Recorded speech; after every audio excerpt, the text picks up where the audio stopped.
peux juste vous poser une question. Ah non, pas de question. Comment se fait-il qu'ExxonMobil, le conflit social, soit terminé à la suite des négociations salariales ? Cette question est intéressante. Parce que là, effectivement, la CGT n'est pas aussi majoritaire que chez Total, alors même que chez Total, les mêmes causes n'ont pas produit les mêmes effets. Pourquoi dans ces deux secteurs pétroliers, qui tous les deux font à peu près les mêmes profits, en tout cas en pourcentage, dans un cas, ça s'est réglé, dans l'autre cas, ça s'est pas réglé. Pourquoi ? La deuxième chose, c'est que... attendez, si vous posez une question... Je pose deux questions, ensuite je vous laisse finir. La deuxième question, c'est que la CGT nous explique que c'est le conflit social du siècle et qu'il faut effectivement bastonner pour coaguler les luttes, etc.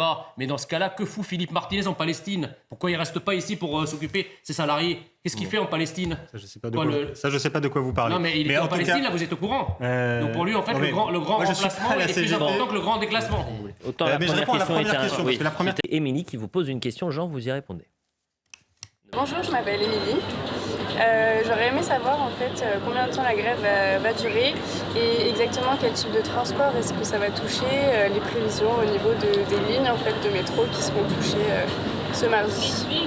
Alors, vous n'avez pas de boule de cristal, cher Jean. Mais... Vous m'appelez Messia. En revanche, combien de temps peut durer Combien de temps peut durer cette grève ? Est-ce que ça peut être une grève à grandeur nature, c'est-à-dire vraiment quelque chose qui dure dans le temps, qui touche tous les secteurs ? Une grève majeure. Pour avoir vécu la grève de 95, oui, c'est possible. Vous avez vécu la grève de 95 ? Oui, c'est possible. Ça peut toucher tous les c'est secteurs. Benjamin Button, D'ailleurs, on annonce un mardi noir là, le mardi prochain. Oui, ça peut. Est-ce que celle de 36, vous l'avez Là, vous faites référence à mes origines égyptiennes, mais non, là encore, vous avez tort. Il avait que 52. Voilà, mais plus globalement, si vous voulez... il y a des secteurs, effectivement, qui sont, eux, les moins bien lotis, qui ne font jamais grève. Ouais. Pensons aux agriculteurs, par exemple.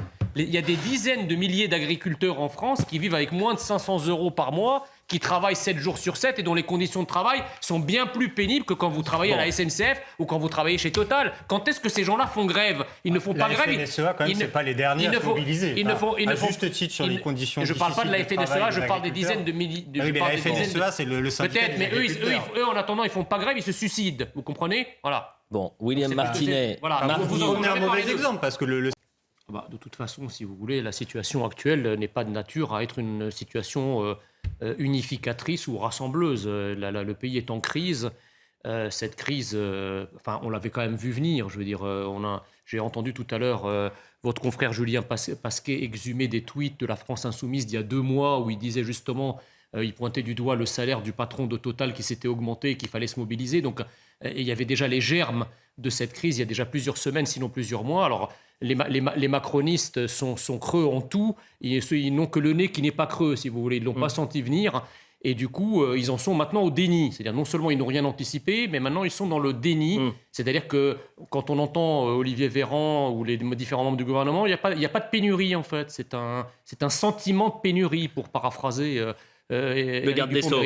Voilà, donc moi je crois que la situation est effectivement grave et je dirais que c'est assez particulier parce que on a polarisé le débat public depuis plus d'1 an maintenant sur la question des salaires, du pouvoir d'achat, de l'augmentation des prix de manière générale, en écrasant toutes les autres problématiques, et à commencer par la problématique sécuritaire et identitaire.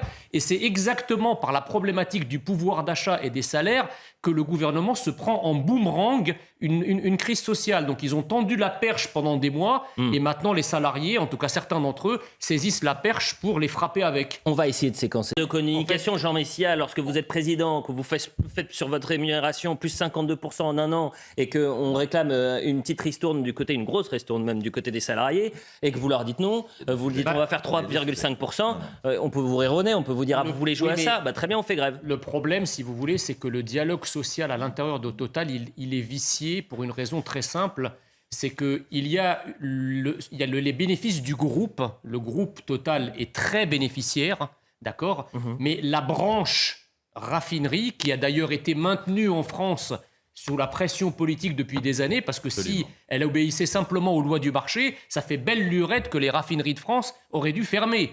Et elles n'ont été maintenues en France que parce que le politique l'a exigé, qu'il y avait un enjeu d'emploi derrière très important.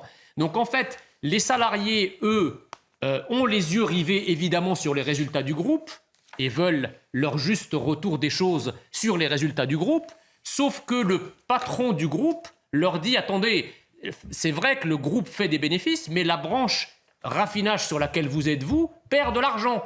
Donc en fait, ils ne parlent pas de la même chose. Il y a les uns qui sont rivés sur l'activité raffinage qui perd de l'argent et les autres sont rivés sur l'activité du groupe qui lui en gagne. Donc on ne peut pas s'entendre. Donc, alors à quel moment on considère que les augmentations accordées sont élevées ou pas élevées ?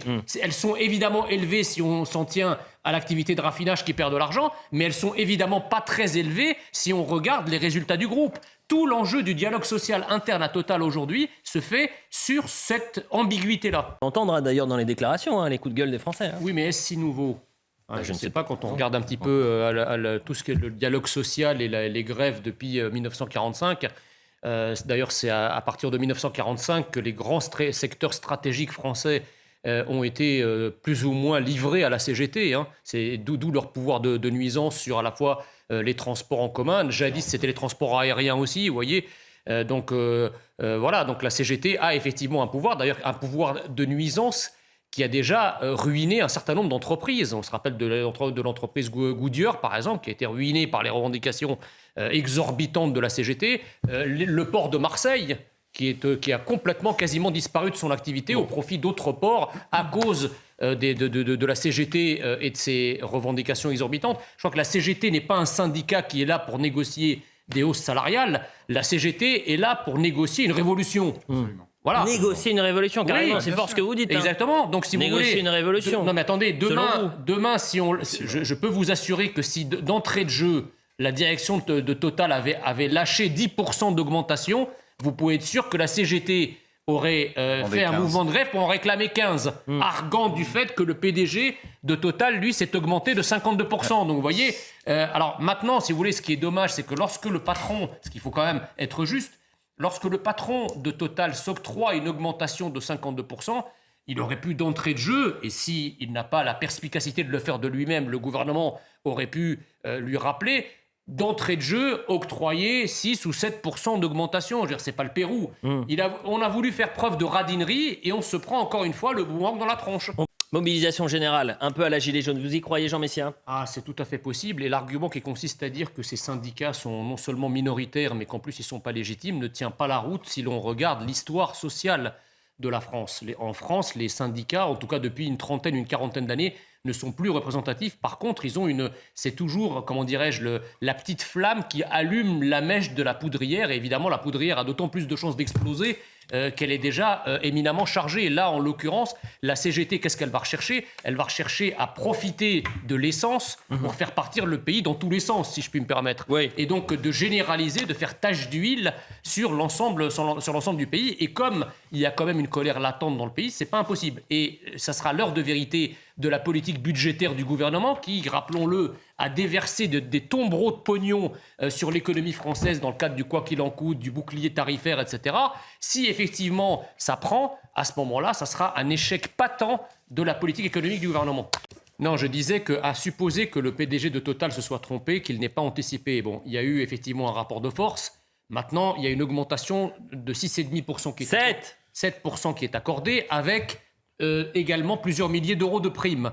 Donc qu'attendez-vous pour appeler à la fin de cette grève, simplement ?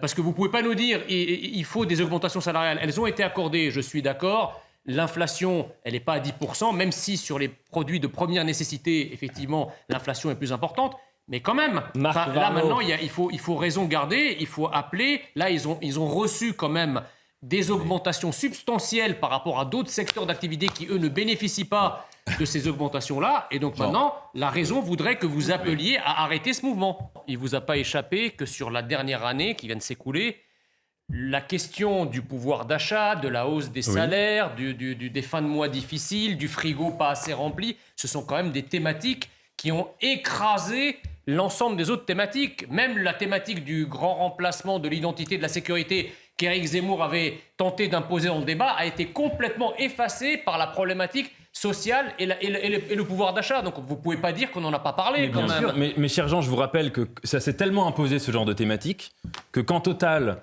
fait 10 milliards de bénéfices, ils donnent, leur premier réflexe, c'est de donner 2,6 milliards aux actionnaires et rien aux salariés. Et après, on s'étonne que les salariés s'énervent. Et on s'étonne que les grèves, ce soit des rapports de force. Moi, je vous rappellerai, vous connaissez très bien l'histoire de France, et vous savez très bien que tous les droits sociaux que nous avons, vous et moi, d'où nous bénéficions, vous et moi, ils ont été acquis dans la force. Dans le blocage de la France, ils n'ont pas été acquis comme dans le monde des bisounours. Ils n'ont pas été acquis en faisant des petits câlins. Ils ont été acquis en paralysant le pays, en bloquant des gens, en bloquant des voitures. Donc c'est tout à fait normal que des syndicats comme la CGT qui connaissent l'histoire de France et l'histoire des droits sociaux mènent ce genre de lutte. Ce n'est pas le même contexte parce qu'aujourd'hui, on a une société qui est beaucoup plus éclatée que celle de 1936 et même celle de 1968. Aujourd'hui, nous vivons dans une société super individualiste et je ne crois pas, si vous voulez, que le conflit méso-économique, c'est-à-dire sectoriel, qui a lieu autour du pétrole, va effectivement irriguer par la suite l'ensemble des acquis sociaux de la société.